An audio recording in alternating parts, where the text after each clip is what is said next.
Hello everyone, I'm your hostess with the mostest, 8-Second Gaming, and in today's video we are going to be talking about mastering the art of rotations. Understanding the map, how to get around it safely is a huge thing in Apex that not a lot of people understand, so don't worry, I'm here to help you. But if you're here, it's clear you're looking to improve your Apex skill, and if that's the case, then you need to check out the GameLeap website right now. Over there we have top level coaches creating the best, most highly informative guides to make you the best player you could possibly be. We have legend guides, gun guides, VOD reviews, aim guides, positioning guides, mentality guides, just every single thing you can think of, we've got it. We've already helped a bunch of people hit new peak ranks, so if you're looking to take your Apex skill to the next level, click the link in the description, pick yourself up a membership, and start to improve today. But okay, let's jump into things. And first off, we have to talk about why mastering these skills is really a just massive improvement on your gameplay. And it is for a few reasons, but it's mainly just to help you get around the map a lot safer and really start to plan out where other people are going to be. Once you understand how each and every map flows and works and how you can get around it safely, you can start to predict where other people are going to be as well. So not only can you put you and your team in a great game-winning spot, you can also tell where other people are going to be, so you can either pick up a little bit extra KP on the way to zone or even just avoid people altogether because you don't want to get third-partied. This is something that people really need to learn if they actually want to improve, so let's jump into tip number 1 now, and that is understanding the map. Each and every map in Apex is unique and they all have different ways that they play. They have different choke points, they have different POIs, they have different hot zones. And knowing and understanding how each and every map flows is going to greatly increase your chances of being able to rotate a lot safer. Now, in order to understand how each and every single map flows, you kind of have to understand where all of the death zones are in the map. And the death zones for each map do kind of change. Like on King's Canyon, it's kind of around Cage. On World's Edge, it's kind of around Fragment. On Olympus, it's around Hammond Labs. On Storm Point, it's around Cascade. And on Broken Mood, it is around Promenade. So you can kind of see how there's a little bit of a pattern. The death zones are in the middle of the map. And once you understand how these death zones kind of work, you can start to see how other people are going to be rotating into them because of the different choke points that lead to it. And this is going to change game to game because each different game you do have a new ring pull. And the ring is going to dictate how people have to rotate, because if it's pulling top right, everybody that's not in the zone is going to have to move to that top right circle, and that is going to affect how everybody is rotating. That changes the different choke points that are being used. That changes the different sides of the hot zones. This is going to be something that is not learned overnight, but you are going to have to start paying attention to it in all of your games and start to build up a database in your head of how people like to rotate. Because humans are creatures of habit. You are going to try to rotate the same way if you're not really thinking about it. So if you can start to really understand how people like to rotate, then you can start to pre-plan and really understand things before a lot of other people. But now let's move into tip number 2 because it plays off of tip number 1, and that is developing map awareness. Now, map awareness is absolutely insanely important in Apex because it helps you understand rotations a lot better. I've seen games where people don't even open up their map once. They just kind of walk around and just hope for the best. And it makes me pull my hair out every single time. I'm screaming at them, open your map, open your map, open your map. And I have no idea why they don't do it. And it hinders them so much because you have to be understanding how each map is working. If you watch some of my gameplay, I'm always just checking my map whenever I have a moment of downtime because I like to see how the different maps are flowing. I like to see how the circles are pulling. I like to be studying the map because then I know choke points and I know where everybody's kind of playing. I know where my teammates are. And developing this map awareness helps you become such a good player because you don't even have to look at the map anymore to understand where you are. So when you get into those high pressure situations, you are just a second nature machine because you understand where everything is, and relative to your own kind of situation,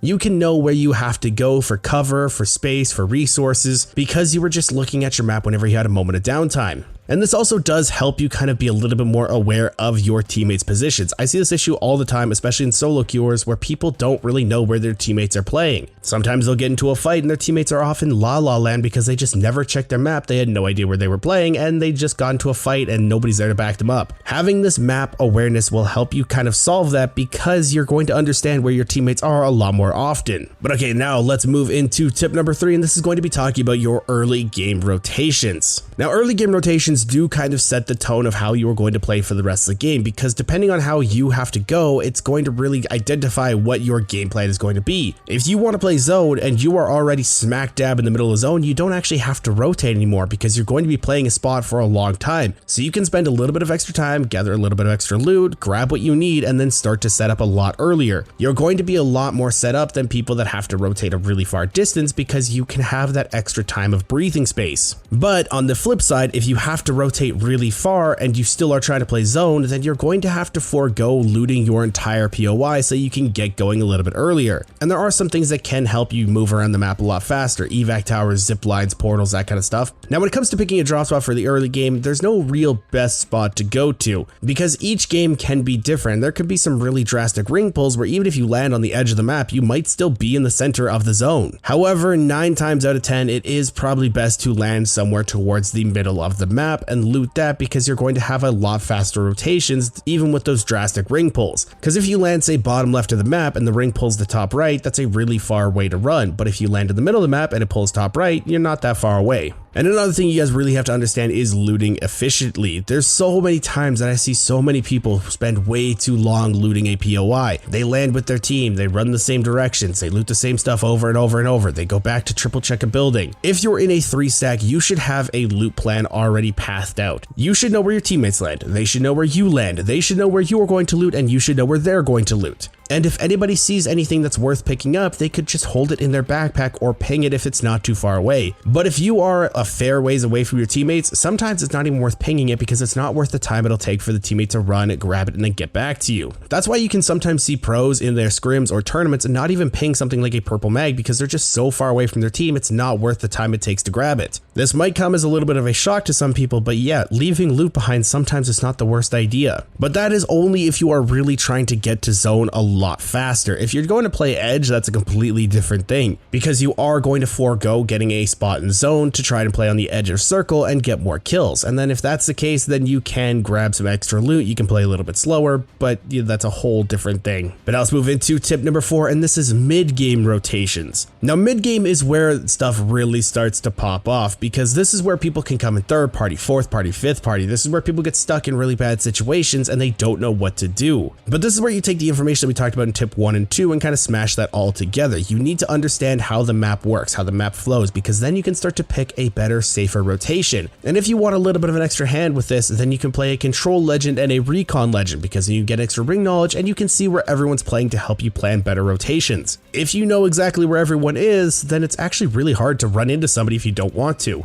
And with the introduction of the evac towers this season, rotating in the mid game is a lot easier than it used to be, because it opens up a lot more options for you and your team. You don't have to have a Valkyrie now to just school bus your team to a new spot. You can just throw down an evac tower and go to where you need to be. Now, especially right now in mid games, I do not recommend fighting at all. This is going to come as a surprise to some people because they want to get in a lot more action, but right now mid game fights are not worth the risk. All of the emphasis is really placed on getting positional points, so you'd rather just get to zone. It's going to be a lot more consistent for you and your team. So if you have a control legend like Caustic, and then you also have a recon legend like Bloodhound, you can easily set up a spot and just kind of scan the area around you to make sure that nobody's trying to sneak up on you and be safe for a very long time. But once you're safe in that building for a long time, then you get to the late game positioning, and that is going to be our tip number 5. Now for late game positioning, this is going to be super crucial to determine the actual outcome of the game, and the better positioning you can take for the late games, the better your results are going to be. Now as a general rule of thumb, you always want to be holding high ground. High ground is king. I've said it so many times on this channel, and I'm going to be continuing to say it because it's just so important. High ground can allow you to just look over top of people while they're fighting. High ground can allow you to be less pushable. High ground can allow you to be so much more flexible because you have so many more options. Typically, whenever there's an endgame position, God spot is always referred to as the spot with high ground because it's just so good. But if you're not able to get high ground, or maybe there's not really high ground that's kind of playable, then always be looking for something with the most cover. A building is a great example, but also a spot with a lot of natural terrain like rocks or just kind of stuff like that is also a good option. Just because you're outside doesn't mean you're necessarily not protected, because if you have a lot of spot to play around that gives you some good natural cover, you're also in good odds. But when it really comes down to things, the thing that makes somebody good in late game positioning is understanding how to adapt to the shrinking circles and how to manipulate the other teams in the end game zones. As the circle gets smaller and smaller, people panic more and more and more because there's still teams alive shooting them. And if you're able to force enemy teams to start fighting each other, you're going to have a lot more options available to you. And if you have a lot more available options, then you have a lot more adaptability options, and you have a lot more chances of winning the game. Now, this is a lot easier with a control legend or somebody that can create a lot of cover like Newcastle, because it does give your team more options, but it is possible with every single legend combo combo out there. And I really wish that I could give you a little bit more information on adapting to smaller circles, but it changes every single game and there's no really general rule of thumb here because every single team reacts differently, every single circle is different, every single playable spot is different, every single team comp is different. There's just so many wild factors that go into this, there's nothing that I can really talk about. But now let's move into tip number 6, and this is going to be utilizing zip lines and portals. Now there's a lot of stuff around the map that can help you kind of in different situations, like the natural spawn zip lines, also jump towers, but there's also abilities that you can use from different legends that help you get from point A to point B in these kind of situations. Pathfinder's zipline is a great example. If somebody on height is getting absolutely dominated by a team on low ground, say there's like a Gibraltar all going down, there are a bunch of nades going down, then you can use like a Pathfinder zipline or Horizon gravity lift or something like that to quickly take high ground away from them and continue to just press the assault. Or if you need to get your entire team from one building to another because you noticed it's free and it's a lot better of an option, then you can use a Wraith portal and it gets you and your team safely to the new building. You have to be understanding what abilities you have at your disposal in these late game situations or even in the mid game rotations to help you and your team get there safely. Once you understand how to use these abilities in these late game situations, you'll find that you're a lot more effective in winning these games because you're using everything at your disposal and you're really helping your team get the advantage that they need. But speaking of helping your team, let's move into tip number 7, communication and teamwork. Apex is a team game. You have to be talking to your team whenever you can. You have to be communicating. And yes, there are some issues that do pop up that some people are not able to use their mic. Maybe they don't have one. Maybe they have social anxiety. Maybe they have a really loud house and they don't want to be blaring something in somebody's ear. But that doesn't stop you from being able to communicate because there is a really strong ping system in Apex. So you can always be pinging stuff out for your team even if you can't talk to them. It's not going to be as strong as giving actual callouts, but at least it's something. But being able to work with your team with communication is so strong because you can coordinate so many different things. You can give callouts on enemy locations. You can give callout on how much damage you've done. You can say if somebody's moving up on somebody else, you can start to look to third party potentially. You can talk about rotations. You can do decision making as a team instead of one person that's using their microphone to make all the decisions for the team.